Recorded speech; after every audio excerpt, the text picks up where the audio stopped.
Dios los bendiga, amados hermanos. Hoy vamos a tener Santa Cena, aprovechando esta oportunidad preciosa. Queremos venir delante del Señor con un corazón limpio, con perdón, perdonados, con nada de amargura en el corazón por nada ni nadie. O sea, lo que el Señor nos pide es que nos examinemos. Es lo que Él dice en 1 Corintios 11:31. Dice, si pues nos examinásemos a nosotros mismos, no seríamos juzgados, dice. O sea, hay un camino precioso que el Señor nos da para no ser juzgados. Es juzgarnos a nosotros mismos. Cuando podemos juzgarnos y reconocer en donde hemos fallado, podemos pedir perdón, humillarnos, porque para pedir perdón se necesita tener un corazón humilde. Pero cuando lo hacemos hay una libertación preciosa. Entonces ese es el espíritu y la actitud correcta que debemos de tener todos para tomar la cena del Señor. Así es que si ya están todos listos, preparados con su pan y su copa, pues vamos a orar. Gracias, amado Señor, por este pan que representa tu cuerpo y por esta copa que representa el cálice que bebiste a favor de nosotros como evidencia de la nueva alianza en tu sangre. Que a través de esa sangre fuimos perdonados de nuestros pecados y presentados limpios delante de tu Padre, que también hiciste nuestro Padre.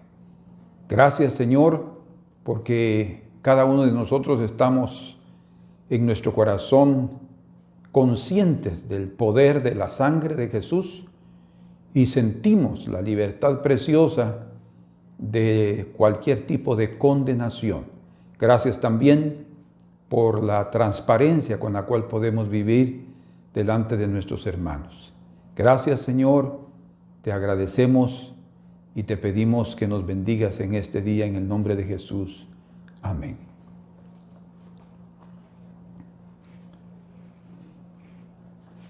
Porque yo recibí del Señor lo que también os he enseñado, que el Señor Jesús, la noche que fue entregado, tomó pan y habiendo dado gracias, lo partió y dijo, tomad, comed, este es mi cuerpo que por vosotros es partido. Haced esto en memoria de mí. Señor, lo comemos en tu memoria. La idea es recordarnos, hacer que nuestra mente pueda tener una imagen, aunque nosotros no estuvimos ahí presencialmente, pero podemos tener una imagen santa y pura de aquel momento duro, difícil para ti, pero al mismo tiempo de gran victoria para cada uno de nosotros. Comemos en tu nombre. Amén. Comamos, hermanos.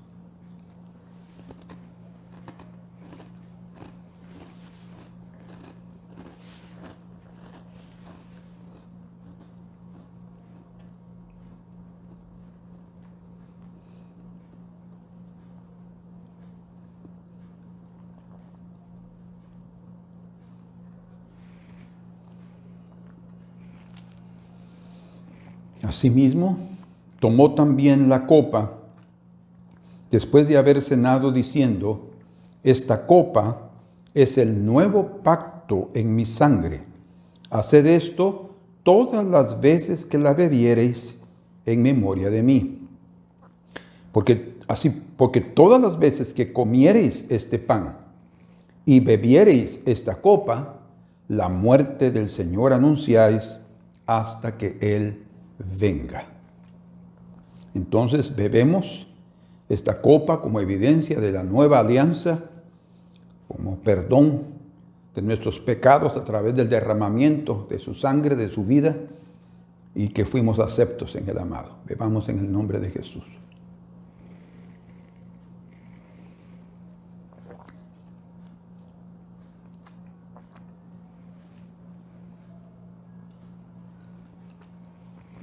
Todos nosotros te damos gracias, Señor, por el sacrificio, porque hacemos memoria de tu muerte, pero también anunciamos tu venida. Eso significa que además de tu muerte, tú resucitaste de entre los muertos con gran victoria y libertaste a los cautivos y nos diste, Señor, una puerta abierta en los cielos para entrar brillando por la luz de tu rostro, Señor. Gracias, y te pedimos en este día también que a través de la predicación, a través de este mensaje, de la promulgación de tu palabra, tú, Señor, nos toques de tal manera que nuestra vida sea diferente al oír este mensaje, que contribuyamos a algo mejor para cada uno, Señor. Te lo pedimos en el nombre de Jesús. Amén. Gloria a Dios. Bueno, quiero compartir con ustedes sobre el tema la salvación es de Jehová. Y ese título lo estará teniendo como base el Salmo número 3. La salvación es de Jehová, Salmo 3. Y vemos en el inicio de este Salmo, en la versión del 60, que dice, además del título que es colocado por los hombres, la procedencia o de dónde viene, quién es el escritor. El contenido de ese salmo es la experiencia del escritor. Y dice, Salmo de David, cuando huía de delante de Absalón su hijo. Impresionante como un padre puede huir de su hijo. Bueno, lo que sucedía es que Absalón se había rebelado contra David porque él quería ser rey. De hecho, leemos en 2 de Samuel, capítulo número 15, algunos versículos que pueden hacernos entender el contexto histórico, ¿sí? Que pueden ayudarnos a entender la ocasión histórica que David vivió y que tuvo que enfrentar con un corazón muy quebrantado por lo que su hijo hizo contra él. Pero dice en el capítulo 15 de 2 de Samuel, verso 1, aconteció después de esto que Absalón se hizo de carros y caballos y 50 hombres que corriesen delante de él. Al regresar al Salmo número 3, que ustedes van a dejar ahí su dedito o un lápiz o un papel para inmediatamente regresar, dice en el verso 1 y 2, oh Jehová, cuánto se han multiplicado mis adversarios. O sea, todos en un momento determinado de nuestra vida y probablemente toda la vida tendremos adversarios. Como la propia Escritura dice, vuestro adversario el diablo. Él es nuestro adversario. Adversario es aquel que se opone, aquel que se levanta contra alguien, o en este caso contra nosotros, y en el caso de David era contra él. Muchos adversarios, muchos enemigos se estaban levantando y como dice aquí, se habían multiplicado. Eso quiere decir que no eran pocos. Y dice además, muchos son los que se levantan contra mí. Se han multiplicado, muchos son los que se levantan contra mí. Y luego en el verso número 2 dice, muchos son los que dicen de mí. O sea, estaban hablando de David algo negativo, estaban hablando mal de David de una forma tan, digámoslo así, hasta infernal, por lo que aquí dice en el verso número 2, no hay para él salvación en Dios. Como que estaba diciendo, Dios no va a ayudarlo nunca más, no le va a dar el socorro que él necesita en este momento. Y como vemos aquí en 2 de Samuel 15, ya 50 hombres dice que se habían levantado enfrente de Absalón para correr delante de él como un caudillo, como un líder que se estaba levantando en Israel. Y dice el verso número 2, 2 de Samuel 15, y se levantaba Absalón de mañana, vean ustedes sus planes y sus propósitos y sus estrategias. y se ponía a un lado del camino junto a la puerta de la ciudad, de la entrada, o hasta cerca del palacio, y a cualquiera que tenía pleito y venía al rey a juicio, procurando a David, buscando al rey, Absalón le llamaba y le decía: ¿de qué ciudad eres? Y él respondía: tu siervo es de una de las tribus de Israel. Entonces Absalón le decía: mira, tus palabras son buenas y justas. Él ya trataba de juzgar, mas no tienes quien te oiga de parte del rey. O sea, en primer lugar, él ya estaba ahí poniendo en mal a su padre, haciendo entender a la gente que David estaba siendo negligente en atender a sus ovejas, que David estaba siendo infiel en atender los problemas y de tratar de solucionar los problemas de sus súbditos. Pero ahí estaba él, Absalón. ¿Por qué? Porque pretendía ser el sustituto, quería ser rey en vez de David su padre. Él podría haber esperado, pero no estaba dispuesto a esperar, probablemente porque sabía que él no sería el colocado como rey, ¿verdad? Entonces tampoco iba a esperar que su padre muriera. Entonces estaba preparando todo para hacer un golpe, digámoslo así, contra David. Y decía Absalón, verso 4: ¿quién me pusiera por juez en la tierra para que viniesen a mí todos los que tienen pleito o negocio, que yo les haría justicia? Otra vez estaba señalando a su padre de no aplicar justicia en la tierra, en su reino. Pero él sí podría hacerlo. Así, de esa manera, este hijo Absalón se estaba levantando contra su padre.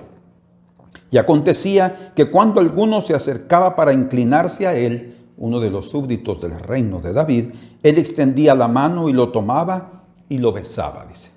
O sea, de esta forma él estaba tratando de ganarse el corazón, y aquí lo dice en el verso número 6. De esta manera hacía con todos los israelitas que venían al rey a juicio, y así robaba Absalón el corazón de los de Israel. Mucha gente comenzó a ver a Absalón como la opción que ellos necesitaban. Llegaban a la puerta y había alguien ahí que podía atenderlos. Pero para David tenían que pedir audiencia y esperar una gran fila para poder ser atendidos. Hermanos, la situación realmente estaba muy difícil para David. Y imagínense a Absalón rebelándose, pero en el corazón de David había una gran tristeza. Luego dice, y al cabo, verso 7, al cabo de 4 años aconteció que Absalón dijo al rey: yo te ruego me permitas que vaya a Hebrón a pagar mi voto que he prometido a Jehová. Porque tu siervo hizo voto cuando estaba en Gesur en Siria, por el tiempo que él huyó, se fue a Siria porque de ahí venía su mamá, diciendo: si Jehová me hiciere volver a Jerusalén, yo serviré a Jehová. Y el rey le dijo: ve en paz. Hasta cierto punto ignorante de lo que estaba sucediendo. Y él se levantó y fue a Hebrón. Entonces envió Absalón mensajeros por todas las tribus de Israel, diciendo: cuando oigáis el sonido de la trompeta, diréis: Absalón reina en Hebrón. Él lo hizo de esa manera porque quería comenzar como su padre comenzó. Su padre comenzó a reinar en Hebrón, ¿verdad? Y luego él reinó en Jerusalén. Nosotros sabemos eso. Él reinó 7 años en Hebrón y fueron 33 años en Jerusalén, de total 40 años de reinado. Y dice: fueron con Absalón 200 hombres de Jerusalén, y ahora no eran 50, eran 200, a pesar de que eran convidados por él, los cuales iban en su sencillez sin saber nada. Pero luego dice en el verso 12: y mientras Absalón ofrecía los sacrificios, llamó a Ahitofel Gilonita, otro que se agregó a su rebelión y que era uno de los principales consejeros de David. Dice: consejero de David de su ciudad de Gilo. Y la conspiración, ¿se dan cuenta cómo es que realmente se realizó una conspiración? O sea, se levantó un grupo para rebelarse contra David, y se hizo poderosa y aumentaba el pueblo que seguía a Absalón. Entonces, en este Salmo número 3 se está narrando la rebelión de Absalón y cómo David huyó de delante de Absalón, es decir, para no pelear contra él. Él no quería enfrentar a su hijo en batalla. Y eso era realmente muy, pero muy difícil. Es más, la condición realmente era fuertemente contraria y se vaticinaba o prácticamente se estaba declarando que David sería totalmente destruido o definitivamente acabado. Los enemigos de David realmente querían que él tuviera una total ruina. Una total ruina. Por eso dijeron, no hay para él salvación en Dios. Y algo increíble es que cuando regresamos a 2 de Samuel, solo que ahora en el capítulo número 17, veremos que Ahitofel, que era uno, como mencionamos, uno de los principales, si no el principal consejero de David, él dijo algo que muestra que realmente la destrucción estaba ya confirmada contra David. En el capítulo 17, en el verso 1, dice, entonces Ahitofel, dijo a Absalón, yo escogeré ahora 12,000 hombres y me levantaré y seguiré a David esta noche. David ya había huido. Y caeré sobre él mientras está cansado y débil de manos, lo atemorizaré y todo el pueblo que está con él huirá y mataré al rey solo. Así haré volver a ti todo el pueblo, pues tú buscas solamente la vida de un hombre. Y cuando ellos hayan vuelto, todo el pueblo estará en paz. Eso fue lo que dijo Ahitofel. Este consejo, dice, pareció bien a Absalón y a todos los ancianos de Israel. Y dijo Absalón, llamad también ahora a Usai Arquita, para que asimismo digamos lo que él dirá. O sea, el consejo de este otro que era amigo de David. Verso 6. Cuando Usai vino a Absalón, le habló Absalón diciendo, así ha dicho Ahitofel, ¿seguiremos su consejo o no? Di tú, le dijo. Entonces en el verso 7 leemos lo siguiente. Entonces Usai dijo a Absalón, el consejo que ha dado de esta vez Ahitofel no es bueno. Bueno, recuerden, él había sido enviado, este Usai Arquita, por parte de David para contrarrestar el consejo de Ahitofel, que realmente dice que cuando él hablaba en sus días era como que Dios mismo estuviera hablando. O sea, su consejo era certero. Entonces lo que él había propuesto realmente iba a conseguir su objetivo, matar, destruir por completo a David. Pero Dios intervino en su gran misericordia, porque Dios estaba así tratando con David. Todo lo que estaba sucediendo era un trato contra David, pero no era su destrucción en aquel tiempo. Entonces quiero que leamos ahora en el verso número 14. Y dice, entonces Absalón y todos los de Israel dijeron, el consejo de Usai Arquita es mejor que el consejo de Ahitofel. Ellos fueron confundidos por la intervención divina. Porque Jehová había ordenado que el acertado consejo de Ahitofel se frustrara. Fíjense, el acertado consejo de Ahitofel se frustrara. Dios puede detener aún la mala intención de nuestros enemigos contra nosotros si nosotros buscamos al Señor y hacemos de Él nuestra roca. Para que Jehová hiciese venir el mal sobre Absalón. O sea, Dios también estaba juzgando esa rebelión de Absalón contra su padre. No era correcto. Él estaba haciéndolo de una forma totalmente, primero, desobediente, segundo, con un corazón muy amargado. Pero hay un factor a favor de los enemigos. Escuchen, hay un factor a favor de los enemigos y que los atacados, en este caso era David, y que nosotros podemos también ser las víctimas cuando somos atacados por los enemigos. Y algo que está a favor de ellos es que ellos quieren que nosotros creamos que Dios no más va a salvarnos. Su propósito es que nosotros creamos que lo que ellos están diciendo es correcto, que el Señor no tiene nada más con nosotros, que Él nos abandonó, que Él no va a socorrernos ahora en esta ocasión, que nuestro pecado, que nuestra forma de caminar fue tan terrible que Él no va más a ayudarnos. Eso es lo que ellos quieren, los enemigos eso quieren. Es más, cuando vemos en Mateo capítulo 27, en la muerte de nuestro Señor Jesucristo, en el versículo 43, Mateo 27, 43. Vamos ahí juntos. Mateo 27, verso 43. Dice en el verso 42, a otro salvó y a sí mismo no se puede salvar. Si Él es el Rey de Israel, descienda ahora de la cruz y creeremos en Él. Confió en Dios, líbrele ahora si le quiere, porque ha dicho yo soy hijo de Dios. Vean ustedes cómo los enemigos aquí, los principales sacerdotes, los escribas, los fariseos y hasta parte del pueblo, estaban diciendo, si él confió en Dios, pues que venga y que lo libre. A ver, que demuestre que haya una evidencia de que Dios está a favor de él. Ellos también estaban prácticamente diciendo, no hay más salvación en Dios para él. ¿Por qué? Porque él es culpable. Él es culpable. Todos lo estaban declarando culpable, tanto a Cristo en la cruz como a David en sus días. En los días cuando Absalón se rebeló. Y siempre habrá gente que tratará la manera de sacarnos nuestros pecados en cara. Es decir, de tratar de sacar todos nuestros trapitos al sol.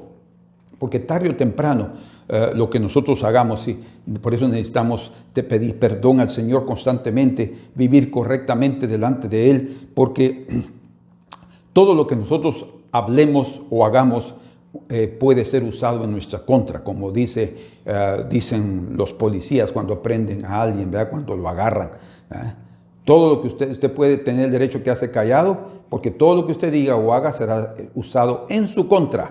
Imagínense. Entonces, eso no es solamente dentro de un aspecto de víctima y policía agarrando a un sospechoso, sino así es en la vida. Todo lo que nosotros digamos y hablamos va a ser usado en nuestra contra cuando los enemigos se levanten para juzgarnos, cuando los enemigos se levanten para condenarnos, porque ellos siempre van a tratar la manera de encontrar en nosotros alguna falla, algún pecado para destruirnos. Entonces, la advertencia para cada uno de nosotros es que todo lo que hagamos y hablamos sea a la luz, no hagamos nada a escondidas. Que nuestra justicia sea delante del Señor, eso sí, ¿verdad? No como el Señor dice a los fariseos, vuestra justicia ustedes la presentan delante de los hombres para que digan cuán justos son, pero en la intimidad ellos eran totalmente corruptos, ¿verdad? El Señor quiere que nosotros seamos justos en la intimidad con Dios, porque Dios ama la verdad en lo íntimo, y que también exteriormente andemos en rectitud. Porque si fallamos en algo, si en nuestra caminata nosotros fallamos en algo, la gente que nos odia, la gente que se levanta como adversarios, usará ese pecado, usará ese problema para señalarnos. Lo que dijimos, lo que pensamos y lo expresamos, eso también va a ser usado. Entonces, ese era el caso de Absalón. Cuando, solo para que ustedes tengan una idea, no hay duda que Absalón vivía en amargura contra su padre. Él quería ser rey, ese era un objetivo en su orgullo, ¿verdad? En su orgullo él quería ser rey, pero él tenía algo contra su padre. Recuerden que Tamar, una de sus hijas, fue estuprada, ¿verdad? Fue violada, digámoslo así, por uno de sus hermanos. Y Tamar era hermana de Absalón. Y probablemente lo que Absalón guardaba en su corazón era que David no había tratado correctamente esa situación. No había juzgado como debería ser a su hermano, que había hecho ese mal, y no había, o por lo menos la Escritura hace silencio, no comenta en sí más cosas en relación a ese caso, tal vez porque no había que hacerlo, ¿verdad? Cuando la Escritura hace silencio en relación a un pecado o alguna situación específica, es porque nosotros también deberíamos de hacer silencio. Sin embargo, nosotros somos capaces o nos sentimos con mayor libertad o con derecho, ¿verdad?, de abrir nuestra boca y de juzgar la situación. Muchos hemos criticado la actitud de David, que aparentemente no hizo nada. Sin embargo, probablemente él haya hecho algo, ¿verdad? pero no quedó registrado. O tal vez no hizo nada. Independientemente si lo hizo o no lo hizo, el corazón de Absalón debería haber sido tratado, debería de haber buscado a su padre y haber buscado algo que él hiciera en relación a eso. Pero no sucedió. Es más, él trató de matar a su hermano. De hecho, lo mandó a matar, pero él guardó en su corazón una cierta amargura que en determinado momento, cuando él comenzó a ver fallas en su padre, él encontró la manera de tornarse un adversario y la manera de acusar a su padre para quitarlo del trono. Entonces, siempre vamos a encontrar personas que encontrarán razones, ¿verdad? Y algunas de ellas pueden ser hasta verdaderas, como lo que sucedió con David en el caso de su hija Tamar. Pero había otro hombre llamado Simei, que ustedes se recuerdan que maldijo a David. ¿Por qué? Yo creo que una de las razones es porque, lo llamaba hombre de sangres, porque había derramado mucha sangre, pero él le echaba la culpa por la muerte de David y de Jonatán, su hijo. La muerte prácticamente lo señaló como alguien que él trató injustamente a Saúl. No, Saúl siempre lo persiguió, fue uno de sus perseguidores. Sin embargo, para Simei, que le tiró aquellas piedras y lo maldijo, ¿verdad? Él creía que David había fallado. Entonces, él estaba juzgando otra vez a priori, se estaba adelantando en su juicio para señalar a David. Y un tercer caso, otro enemigo que se había levantado era Ahitofel. Y Ahitofel era uno de los consejeros de David, y él también guardaba una amargura, solo que es muy probable más profunda que la del propio Absalón y del propio Simei. ¿Por qué? Porque ustedes se recuerdan que David había fallado en relación a Betsabé, ¿verdad? Él había cometido adulterio con Betsabé, que era esposa de Urías, uno de sus guerreros, Urías Eteo. Y después, cuando él haber cometido, quiso esconder su pecado y mandó después a matar a Urías. En fin, hizo cosas desagradables delante de Dios, y a veces uno piensa, nadie me vio, ¿verdad? Él estaba en su terraza, dice, viendo a la mujer que estaba tomando baño, y entonces él viene y dijo, ¿quién es esta? Y le avisaron de quién era esposa y de quién era hija. Bueno, el hecho es que Ahitofel guardaba en su corazón también una gran amargura, una profunda amargura contra David por el hecho de que había cometido adulterio contra Betsabé, que era su nieta. Betsabé era nieta de Ahitofel. ¿Por qué? Porque ella era hija de Eliam, que era hijo de Ahitofel. En 2 de Samuel, capítulo 11, verso 3, y en el capítulo 23, verso 34, lo confirma. Entonces, eso hacía con que personas como Absalón, como Simei, como Joab, como Ahitofel, este último mencionado, tuvieran, digamos así, leña para quemar, ¿verdad? Podían hacer leña del árbol caído, que en este caso era David. Y sí, David había pecado, David había fallado, y David, por los cálculos que hago en las Escrituras, probablemente él pasó un año en silencio sin decir absolutamente nada. Según él, nadie se había enterado. Hermanos, los pecados de inmoralidad o de adulterio, de cualquier tipo de pecado, algún día se va a dar a conocer. O va a aparecer el niño que fue la consecuencia o el fruto de aquella situación, o va a aparecer que ya no está el dinero que estaba ahí guardado, alguien lo robó, o alguien va a decir, no, yo te vi. ¿Cómo? Si aquí está la fotografía. No, ¿saben qué es lo terrible? Es que nuestra caminata nos va a descubrir, nuestros pies nos van a declarar, las huellas espirituales quedarán registradas, y aquellos que tienen amargura contra nosotros serán los que se levanten para juzgarnos y señalarnos. Por eso es que el objetivo de esos enemigos era prácticamente destruir a David y reconocer y declarar que él ya no había más salvación o socorro para David en Dios. Entonces, en este aspecto quisiera mencionarles, si ustedes van a tener en este momento una hoja con una figura, con una estatua. Espero que ya esté en sus manos. Y ustedes pueden ver ahí que esa es la estatua de Nabucodonosor. Es una representación de esa estatua. Si así haya sido, no lo sabemos, pero Nabucodonosor hizo una estatua y él dice que hizo la estatua enorme, toda de oro. La estatua no era la que él vio en sueños, no era toda de oro, tenía varios metales. Sin embargo, él hizo toda de oro porque él quería representar su imperio y que fuera permanente para siempre. El orgullo y la vanidad de este hombre. Y sabemos que esa estatua, según la revelación de Daniel, representaba 4 imperios que se levantarían, 4 grandes imperios, porque en esa época también se había levantado otro imperio grande que fue Egipto, pero no es mencionado allí. Entonces estamos hablando de 4 grandes imperios que se levantarían y que quedarían registrados en el libro de Daniel, capítulo número 2, antes de la venida del Señor.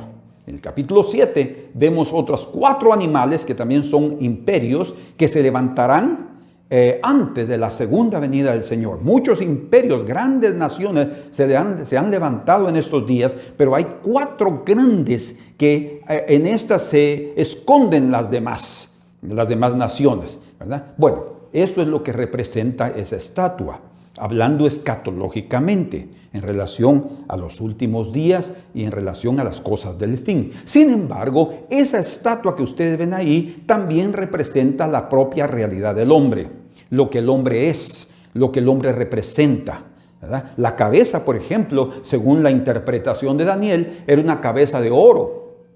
El oro en la Escritura nos habla de la divinidad, ¿verdad? Y cuando está hablando de una cabeza de oro, que es lo que representaba el reino de Nabucodonosor, pero en el caso nuestro, que nos representa a nosotros esa estatua, habla de nuestros pensamientos. Y la mayoría de nosotros tenemos pensamientos muy arriba de los demás. Para nosotros pensamos nosotros mismos, pues debido a nuestro orgullo, a nuestra vanidad, que nuestros pensamientos son mejores que los demás, ¿ya? Y ahí entonces tenemos esos pensamientos de oro fino, pensamientos finísimos, muy fino, muy excelente es su pensamiento.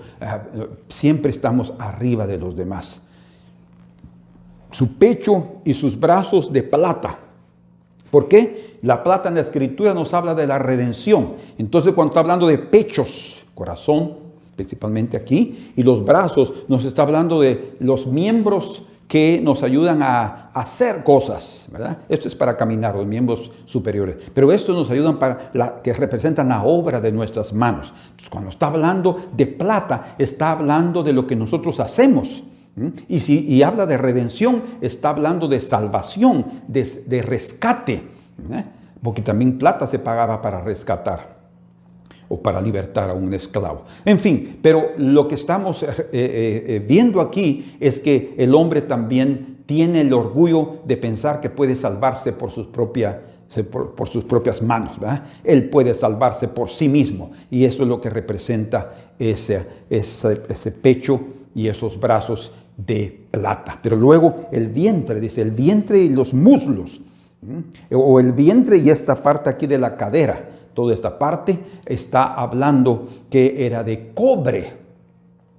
Y el cobre en la Escritura nos habla, es símbolo de juicio, como el altar de cobre, que era ahí donde se sacrificaban los animales. ¿Por qué? Porque el juicio de Dios caía sobre ellos debido al pecado del ser humano. Entonces el cobre habla de juicio. ¿Qué sucede? Es en la parte interna aquí de nuestros sentimientos, de nuestras emociones, de nuestros intestinos, que son usados para que nosotros juzguemos a los demás, ¿verdad? Entonces, cuando está hablando de vientre de cobre, está hablando de cómo nosotros juzgamos a los otros, pero no nos juzgamos a nosotros mismos. Entonces, está hablando ahí de una injusticia. Eso va representando el hombre. Y luego dice sus piernas de hierro. ¿Por qué? Porque el hierro en la Escritura es señal, como el propio Daniel le dice ahí en el capítulo 2 de su libro, que es duro, es un metal fuerte que todo lo destruye, dicen.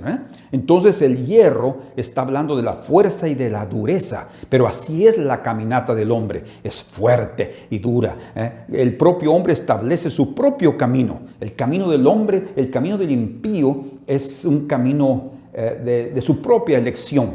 El camino que el justo escoge es el camino de Dios, no es lo que yo determino hacer. No es el estilo de vida que yo quiero, sino que el de Dios. Pero el hombre perverso, él va a establecer su propio camino. Entonces, y lo establece con dureza. Esto es lo que yo creo y esto es lo que se establece y esto es lo que vamos a hacer y por este camino o por este método vamos a lograrlo.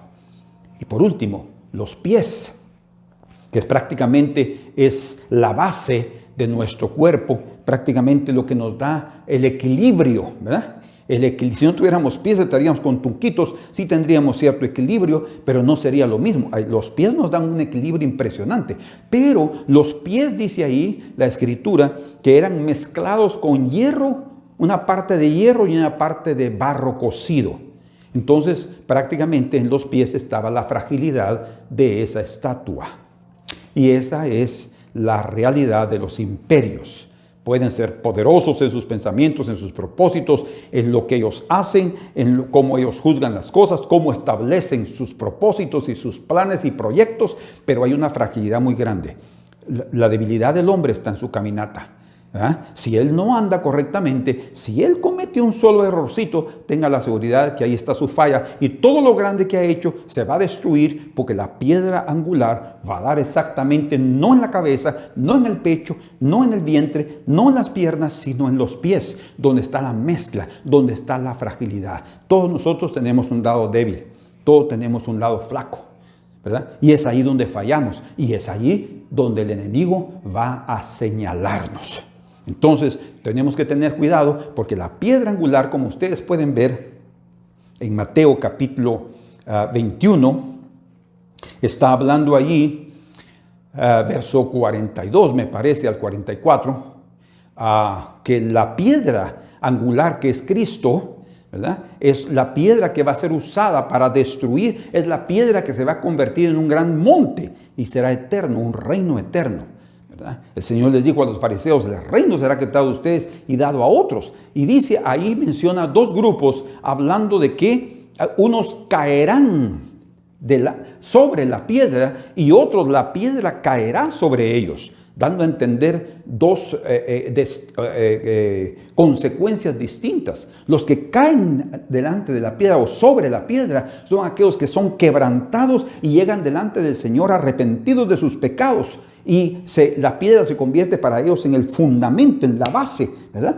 Es lo que la Escritura habla en Mateo 7, 24 al 27, de las personas que hacen de Cristo la roca de sus vidas, donde edifican su vida, ¿verdad? Pero si la piedra cae sobre ellos, dice que ellos serán desmenuzados, hechos polvo, o sea, serán totalmente destruidos. Entonces, cuando una persona no se arrepiente y no se arrepiente de veras y pasan años, va a venir el juicio y va a ser destruido. Pero aquellos que reconocen su falta, como lo sucedió con David, que a pesar de que él había fallado, vino y buscó al Señor y se rindió en arrepentimiento delante de él halló gracia. Y obviamente cuando ellos estaban diciendo que no había más salvación en Dios para David, ahí entonces la realidad de la vida de David salió a luz, porque sí había salvación. Dios todavía era la salvación de David. Y eso es muy importante que nosotros entendemos. Dios no había abandonado a David como los millares de enemigos, como dice aquí en el verso número...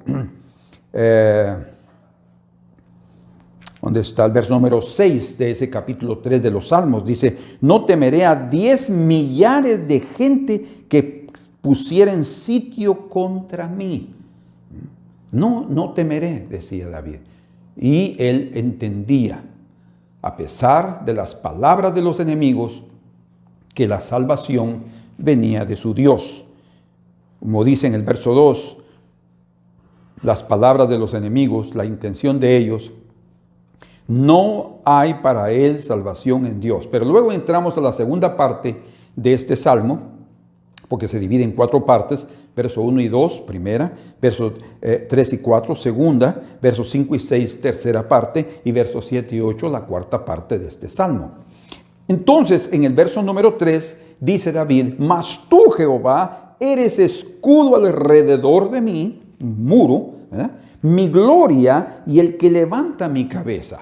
Entonces, aquí está David ahora, en esta segunda parte, mostrando que sus experiencias personales con Dios le aseguraban que el Señor sí era su salvación. Y esto es muy importante que nosotros tengamos claro, porque los enemigos te dirán: no tienes más salvación en Dios, no más va a perdonarte, Señor, con este pecado que has hecho, no mereces, no eres digno. Sí, muchas acusaciones tendremos y muchas veces nosotros las aceptamos debido a que no entendemos esto muy importante.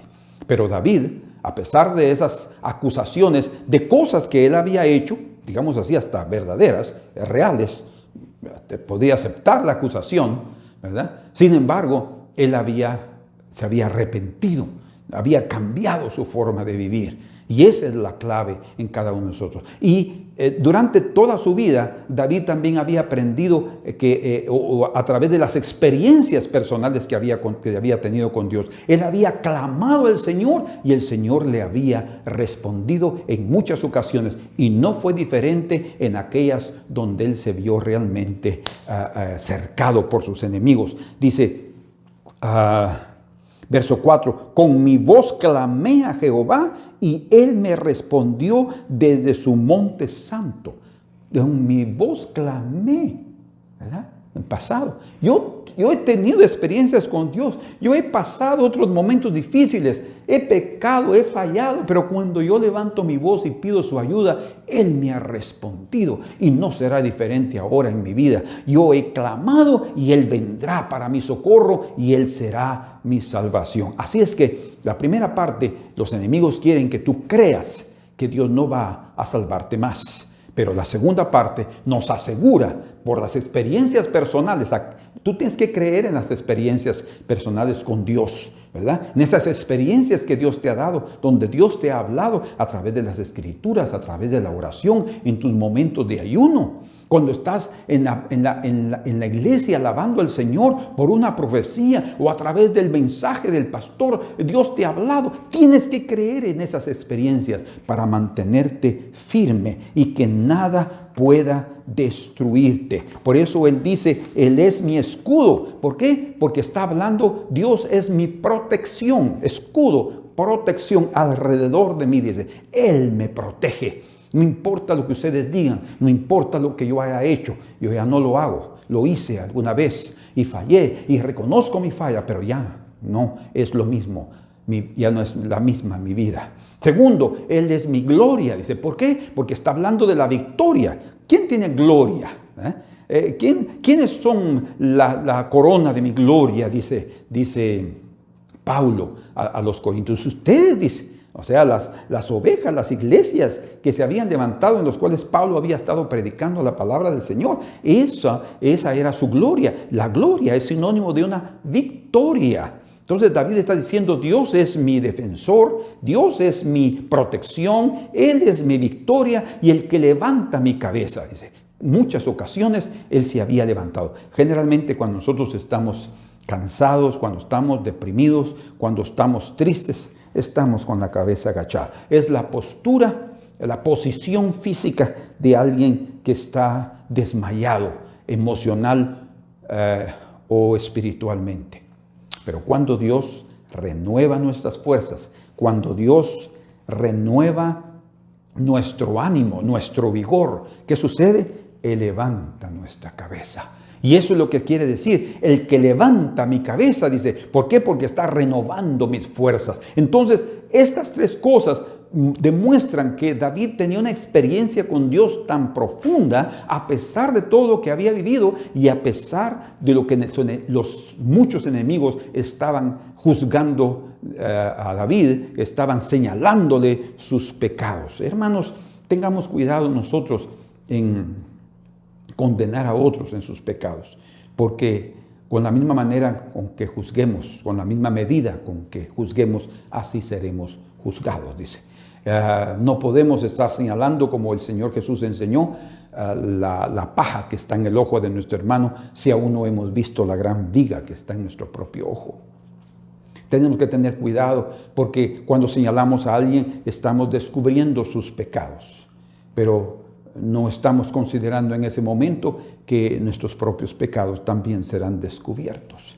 Y ahí entonces seremos realmente expuestos y de una forma triste aprenderemos una gran lección. Es mejor aprenderla a través de un mensaje transmitido con el amor del Señor, para que cada uno de nosotros tengamos cuidado en no condenar a alguien que ha fallado. Como dijo el Señor, aquellos hombres que llevaron allá a aquella mujer adúltera, en Juan capítulo 8, dice que le llevaron: Señor, la hemos encontrado en el hecho del adulterio, y Moisés nos enseñó que a tales mujeres hay que apedrearlas. Y yo preguntaría, ¿y dónde está el hombre que cometió el adulterio? No solo a la mujer la tenían ahí. Jesús dice que estaba en silencio, escribiendo en el suelo, y después de otra insistencia, entonces el Señor se levantó y dijo: bueno, el que esté sin pecado, que tire la primera piedra. Ustedes se dan cuenta del mensaje que el Señor estaba transmitiendo ahí. Ellos estaban juzgando a una mujer supuestamente encontrada en el hecho del adulterio, en el hecho en el acto de la inmoralidad, pero ellos mismos no se estaban juzgando. No es que esa persona que injusta, esa persona que pecadora, esa persona que chismosa, esa persona, pero nosotros no. Por eso dice ahí, como leímos en 1 Corintios 11:31, si nos juzgáramos a nosotros mismos, dice, no seríamos juzgados. O sea, lo más importante es primero examinarnos, escudriñarnos y tratar con lo que nosotros somos, y eso nos va a ayudar a tener una protección para no juzgar a los otros, ¿verdad? ¿Y qué sucedió? Bueno, fue tan ungida la palabra que el Señor les dijo a aquellos hombres, que dice que comenzando desde los más viejos a los más jóvenes, que conocieron en su conciencia, se fueron y ya no apedrearon a la mujer. ¡Qué tremendo! ¿Por qué? Porque ellos también reconocían que eran pecadores. Entonces, nosotros tenemos que tener cuidado en juzgar. Absalón, no cabe duda que era un pecador. Simei también fue juzgado después en los días de Salomón. Y Ahitofel, no hay duda, después de que no se hizo lo que él quiso, dice que se regresó a su casa y se ahorcó. Imagínense ustedes, a tal grado de amargura había llegado aquel hombre que cometió un acto horrendo, ¿verdad? Él sí estaba, digamos, hasta cierto punto fue justificable su cólera, pero él tenía que haberla tratado delante del Señor, y que eso no fuera una base para juzgar o para destruir su relación con David, un hombre precioso. Entonces, bien dice David que él había clamado con su voz, clamó al Señor y él le oyó. Dice asimismo en el Salmo 4, verso número 3, sabed pues que Jehová ha escogido al piadoso para sí. Jehová oirá cuando yo a él clamare, dice. Jehová oirá cuando yo a él clamare. Así es que no me digan que no hay salvación en mí, no hay salvación para mí en Dios, porque cuando yo a él clamare, él me oirá. Pero qué intención la de los enemigos. Capítulo 34 de los Salmos, en el verso número 4, dice también la Escritura: busqué a Jehová y él me oyó y me libró de todos mis temores. O sea, no importa a dónde hemos caído, necesitamos levantarnos, no importa lo que hemos hecho, mas necesitamos confesar nuestros pecados, porque solo la confesión hará con que nuestro corazón sea limpio y nuestra conciencia también. Él clamó en los momentos de angustia y el Señor lo respondió. Entonces David sabía que en ese momento que él estaba siendo perseguido por David y por muchos otros, él clamaría al Señor y el Señor lo salvaría. Y así fue, él no movió ni un solo dedo y el Señor lo guardó, lo salvó y lo regresó a Jerusalén y le dio otra vez su reino. Pero ¿cuál era la razón del sosiego y del descanso de David? La razón la encontramos en el verso número 5 y en el verso número 6 del Salmo 3. Dice: yo me acosté y dormí y desperté porque Jehová me sustentaba. No temeré a 10 millares de gente que pusieren sitio contra mí.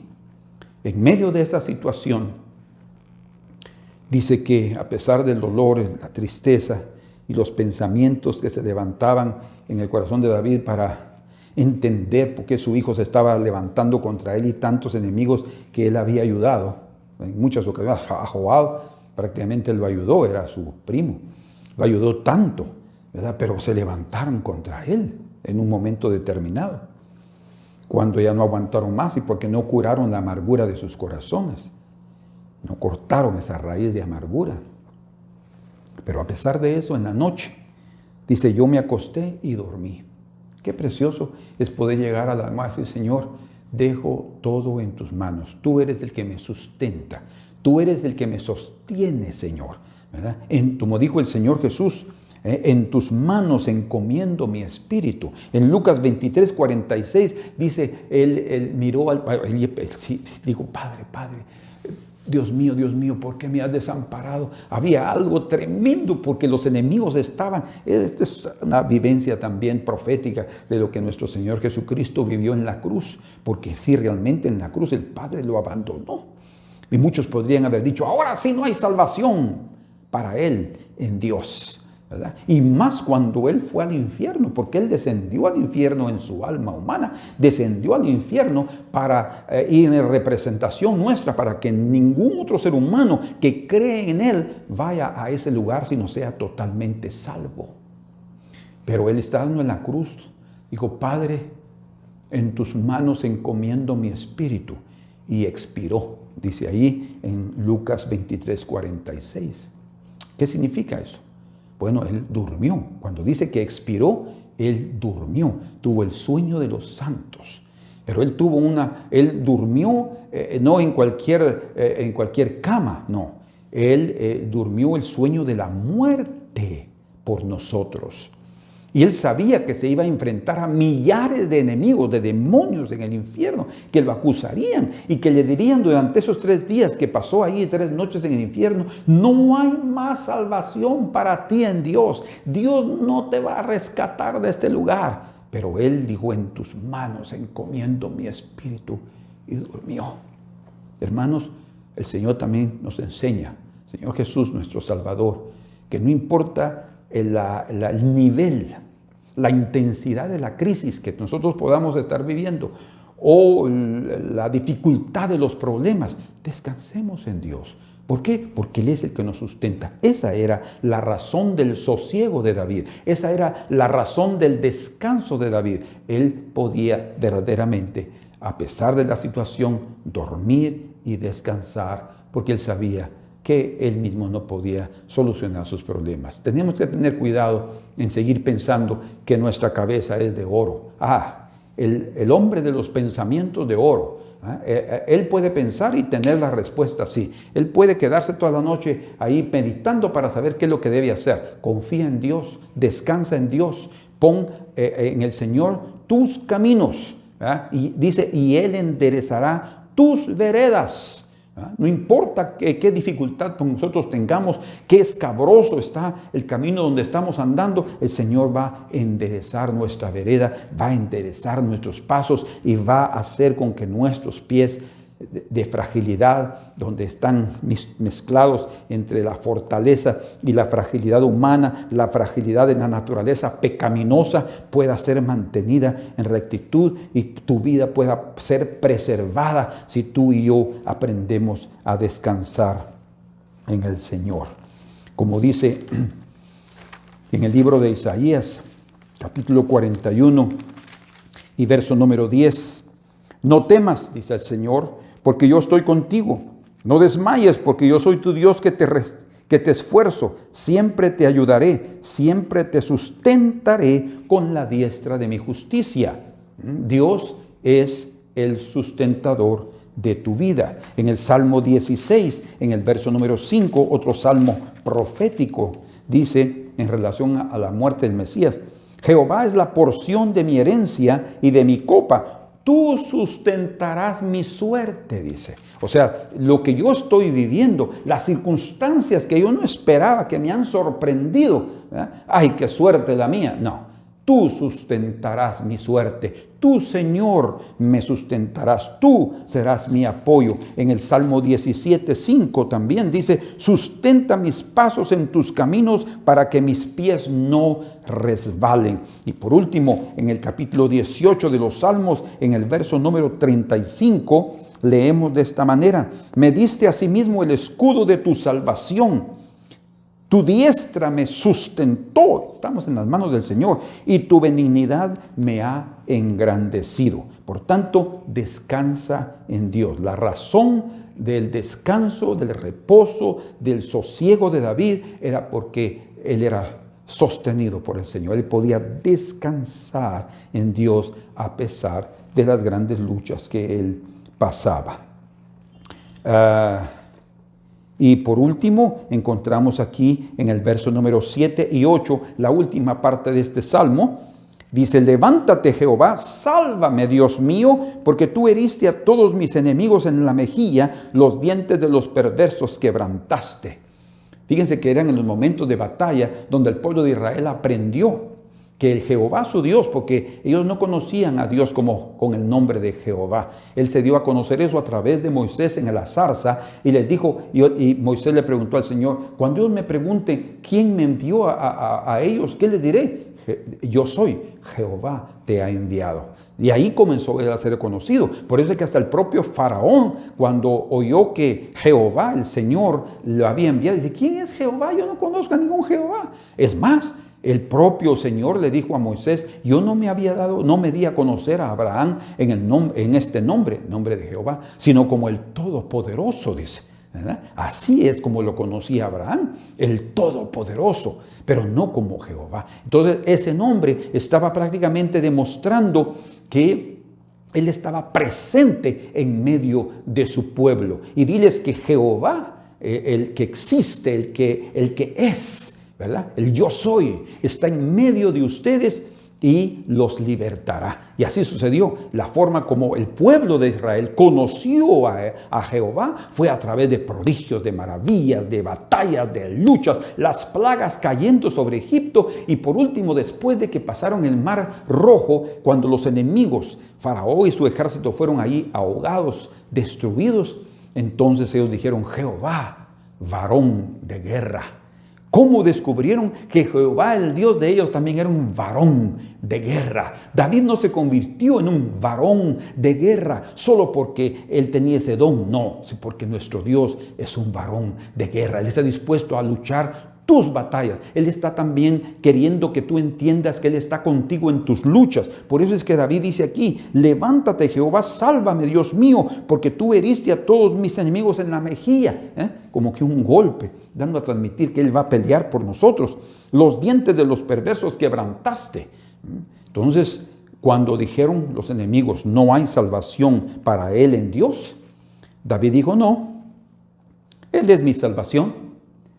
¿Se dan cuenta cómo es? Nosotros tenemos que permanecer en lo que el Señor nos ha mostrado, en lo que el Señor nos ha hablado, independientemente de las acusaciones e independientemente también de nuestras propias fallas, porque no dejaremos de ser pecadores, de tener pies entre hierro, cierta fortaleza y la fragilidad del barro cocido.